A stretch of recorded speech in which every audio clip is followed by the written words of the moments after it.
The following is a KOIN Local 6 special presentation. Mike Donahue, Going Home.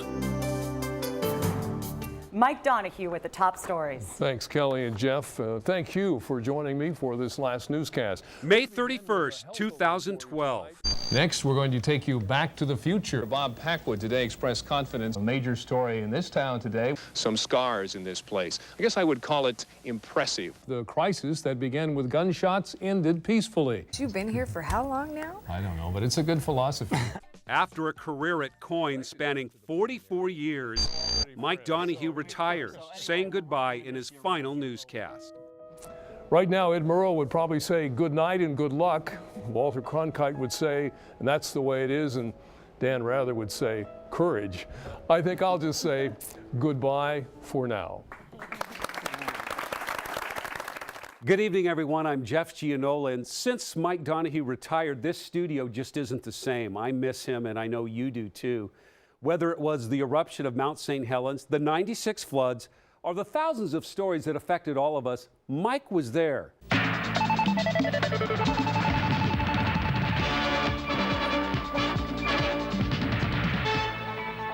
Mike Donahue is an Oregon original. Did you know he was born and raised in Albany? They say you can't go home again, but in this next half hour, we are going back. I invite you on a journey filled with memories as KOIN Local 6 presents Mike Donahue, Going Home.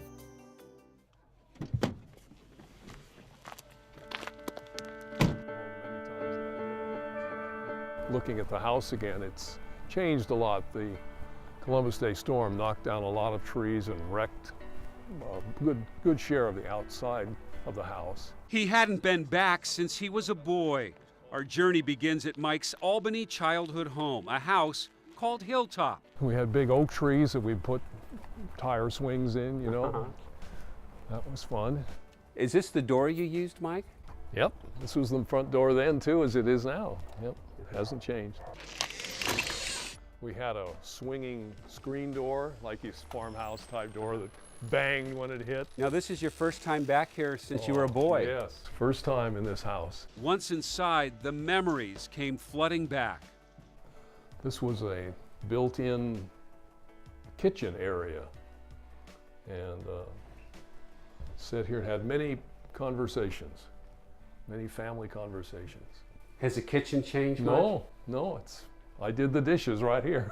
I remember the first TV we got was right there where that chair is, and I would sit there on my knees and watch the test pattern, waiting for the very few television shows to come on. Before TV, Dad would bring home movies. He set up a white screen there, and then we have sound movies that he would play as our entertainment here in the living room. We had this was a hiding place. I don't know what they have in there now, but we would hide in here from each other. And this fireplace was very special. We'd always have pictures taken here at Christmas time, hang our socks by the fire. There were some memories Mike would rather forget. I chipped my tooth on the tub. Still have the chip in my tooth. Outside in the yard, other memories came flooding back. When I was a kid, I had to mow a big lawn that was here, and we had a man that was helping take care of things because Mom and Dad both worked downtown. And Ed, his name was Mr. Lambert, and he introduced me to these roses. He would tell me about them, and he, of course, took care of them. So I think that was my first introduction to the idea that someday maybe I would grow roses. And now it's one of my favorite hobbies. Well, these rose bushes look like they need some Yeah, TLC, they need some huh? help, right, they do. But it shows how resilient roses are, because they still produce, even when they're like this. There's just a lot of dead canes that need to be taken out. The current homeowner, Lisa, had some questions for Mike about the history of the house. And there's something in the wall. We don't know if it was like a table, an ironing board, old thing, or... It might be an ironing board. We did iron in the kitchen there. Okay, that's probably what it was. Yeah. Okay. And before we left, Lisa had a very special request. And before you leave, if you could sign our son's poster, he's in Afghanistan. So whenever Wow, that's cool. So did he grow up here? we grew up in Albany. No, we just grew up in Albany. He served in Iraq and now he's in Afghanistan. And he'll be home September 7th. lot of memories. When we come back, Mike revisits the one-room schoolhouse he attended. What's going through your head as you look at this these years later? Gosh, you're just flooded with memories. This is deja vu. It's incredible. And later, a memory Mike forgot about comes flooding back when he revisits the site of his father's old downtown Albany business. And here's the 1946, the year of my birth and the year they built the dealership. Mike Donahue Going Home will continue in a moment. Welcome back to Mike Donahue Going Home. About a mile from Mike's boyhood home in Albany, down a country road, sits Clover Ridge, the one-room schoolhouse Mike attended as a boy. What's going through your head as you look at this these years later? Gosh, you're just flooded with memories. This is deja vu. It's incredible.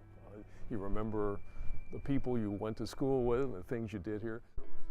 This was for the 5th and the 8th graders. So you all had class together in here, 5th through 8th grade?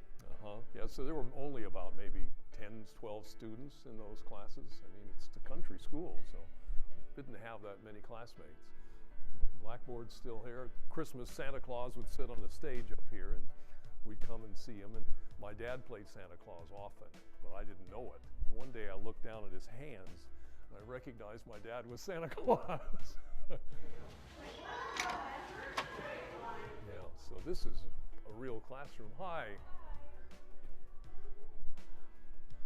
What grade are the kids? They're in kindergarten. Okay.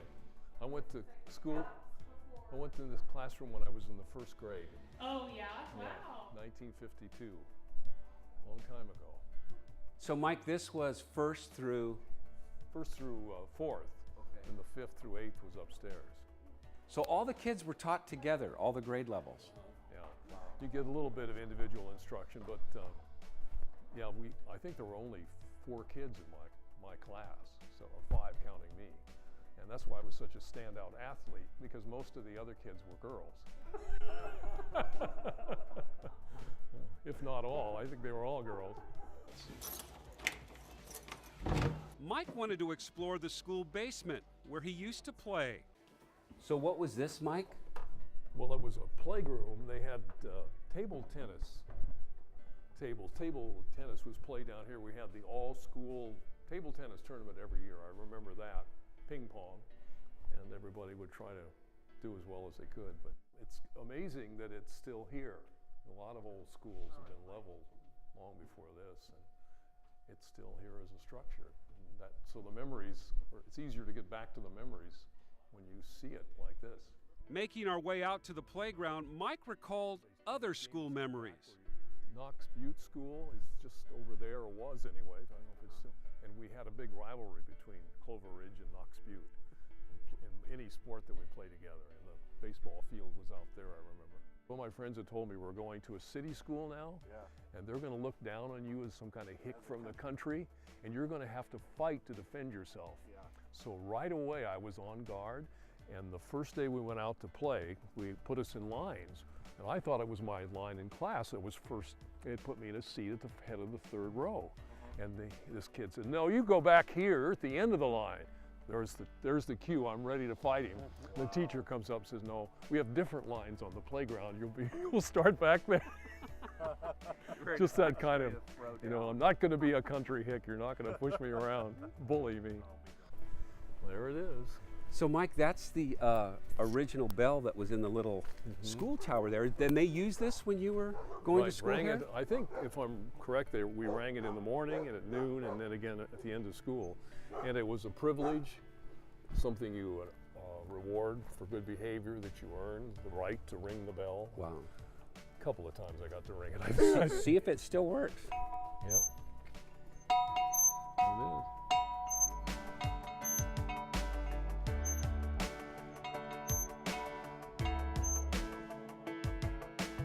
We left Mike's school memories behind and headed into downtown Albany. This is where Mike's father opened up a Studebaker dealership, Donahue Motors. That's Mike, as a boy at the dealership, sitting on a wagon frame with his father and some strange-looking mannequins. Your father was an interesting man. Tell me the jobs he had. So he was a cowboy, herded cattle, rode with Rube Long, the guy that wrote the Oregon Desert. He worked for the railroad. He was a logger, worked for logging companies, and then he just hire on as a farm hand. And then he gets a Studebaker dealership, huh? Well, there was a lot of car sales experience before he came here. He worked up in Washington State. All right, well, there it is. Mike was stunned to find his father's original building still standing, and something his father wrote in the cement outside the front door. And here's the 1946, the year of my birth and the year they built the dealership. Your dad put that in the concrete? Well, somebody did, I guess. I remember it. See, that's the door right here. You're standing there with your I'm mom. standing over there. Mm-hmm. Wow, so you were just a little boy standing right here with your mom. Yep. Hi, this was my dad's car dealership. Donahue Motors, yeah. There's a picture of it. That's the front door right there. Oh, I'll be darned. My mother and myself. That's awesome. Yeah, oh gosh. Yeah, come on And in. the offices are still in the same places come on and in. everything. Yeah. Thank you. Wow. Jeff Davis and his father now run a glass business out of the old building, and he was thrilled to learn about its history. I used to help the mechanics. They'd hand me the part that they were taking out of the engine or whatever, and I'd clean it, and then they'd put it all back together again. The used car lot was right out there. And it still is a lot like it was. That hasn't changed any. There was a little house right there where the used car salesman sat. And I would, that's where I learned to drive. I would bring the cars in and wash them in there and then take them back out. Wow. Oh gosh, this is incredible. As we looked around outside, Mike recalled his very first home as a newborn. They brought me home to a kind of a boarding house or whatever. Not a boarding house, but a apartment building, old apartment building right there.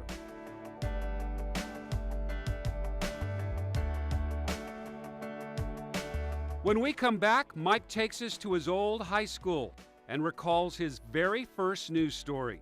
The day that John F. Kennedy was shot, I was around the corner in the speech room, and somebody came in and said, "The president's been shot," and nobody believed him. Mike Donahue, Going Home, will continue in a moment. Welcome back to Mike Donahue, Going Home. As Mike retires from Coin TV after 44 years, we're on a journey back to his hometown of Albany, Oregon. As we walked along, I asked Mike about the milestones, the biggest news story of his career. A Channel 6 News special report. It was the day in 1980 when the mountain exploded. At 8:32 that Sunday morning came the realization that we are not in charge here. I looked up there and I thought I was going to see 25 on the Richter scale. I was scared. I was nervous. Any way you look at it, the eruption of 1980 was the biggest thing that's happened here in over 2 centuries. A force of 100 atomic bombs blew a cubic mile of mountain 15 miles high and all the way around the world. A lateral blast traveling 300 miles an hour flattened enough trees to build 300,000 homes. A cloud of 1,000-degree ash sucked the life out of everything in its path. In Spokane and Yakima, it was midnight at noon. We just came here to get a vacation and get some fresh air, but we came here at the wrong time. The story was so big, the president had to see it to believe it. I was with the White House press corps as our helicopter followed his into the blast zone. It impressed me. Veteran journalists, like kids in a toy store window, pushing and shoving for a view. Oh, that's some hot ground, boy. You know it. The president said it was the worst thing he'd ever seen. It is literally indescribable, and it's a devastation. Of the 57 who died, 2 will forever live in my memory. 30-year-old David Johnston, a USGS scientist who was on duty just 6 miles from the bulging north side.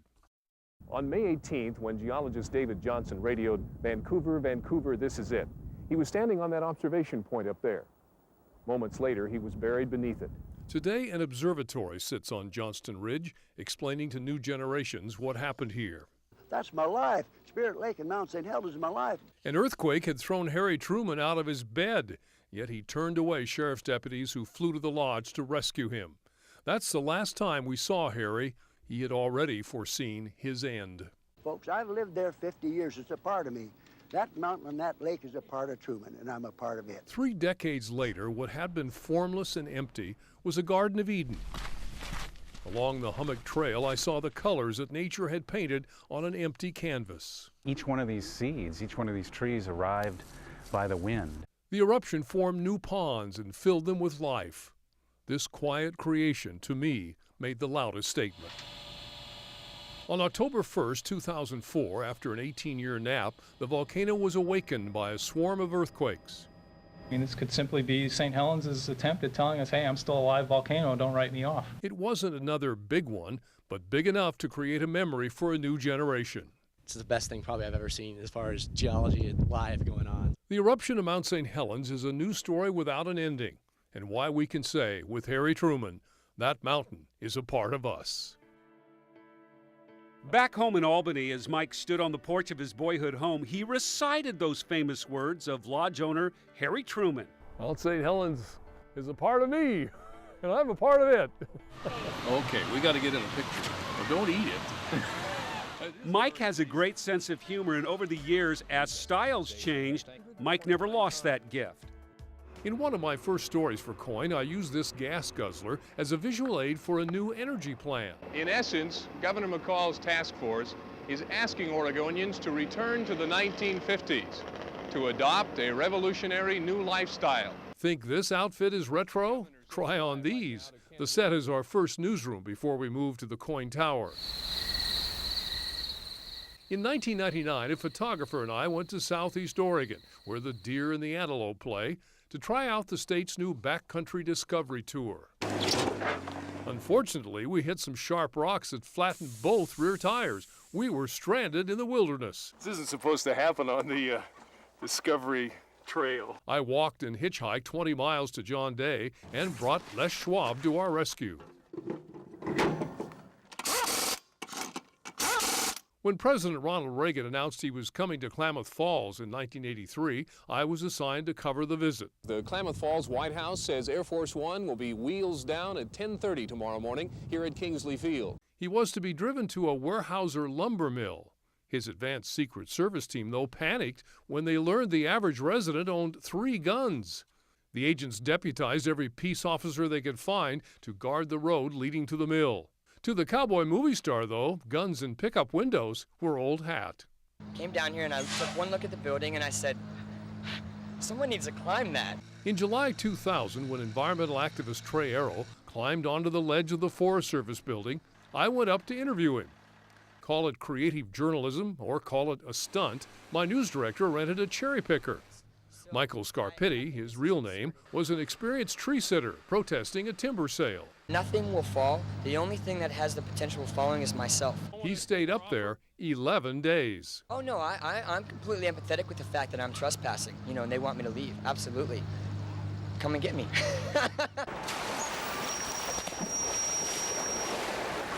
In January 1996, we said an emotional goodbye to Keiko, the star of Free Willy. Trainers had nursed him back to health at the Oregon Coast Aquarium. KOIN's live Keiko cam gave our viewers nightly checks on his health for weeks.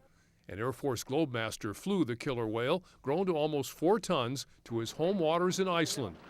He died there trying to return to his pod.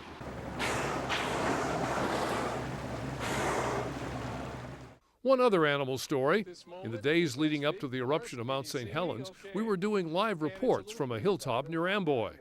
I was speechless during one update when a dog picked up my microphone cable and ran away with it. Registering a 4-point tremor. We just lost our microphone. The cat didn't get my tongue, but my microphone went to the dog. Somewhere still, there's a dog wearing a KOIN microphone. Our last stop along Mike's return home, Albany High. It was here, Mike says, his life changed forever. It was a defining moment for a young man. This is the high school, which was a transformation point in my life.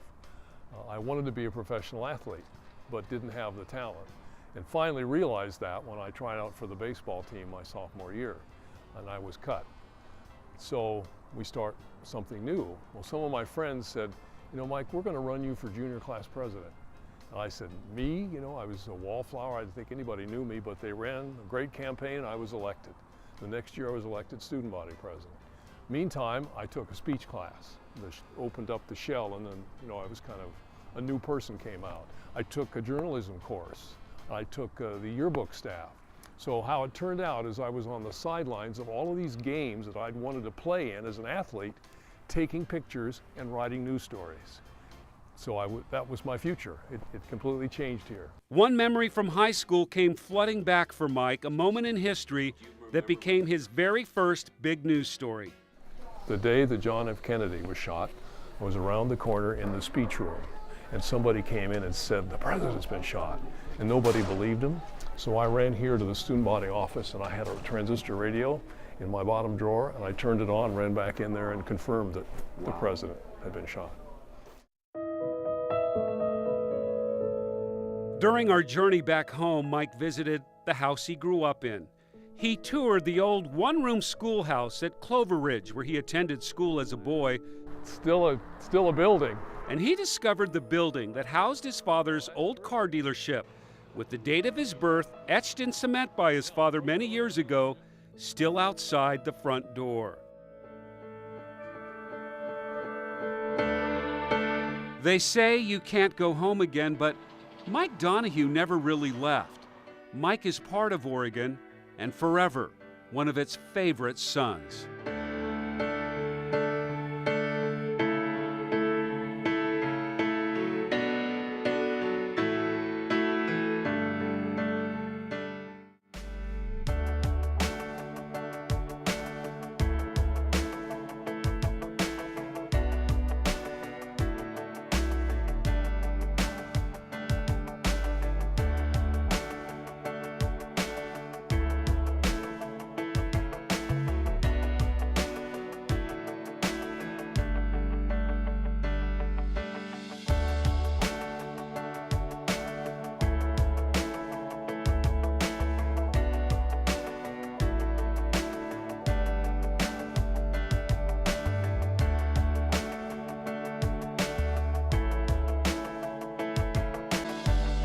This has been a KOIN Local 6 special presentation.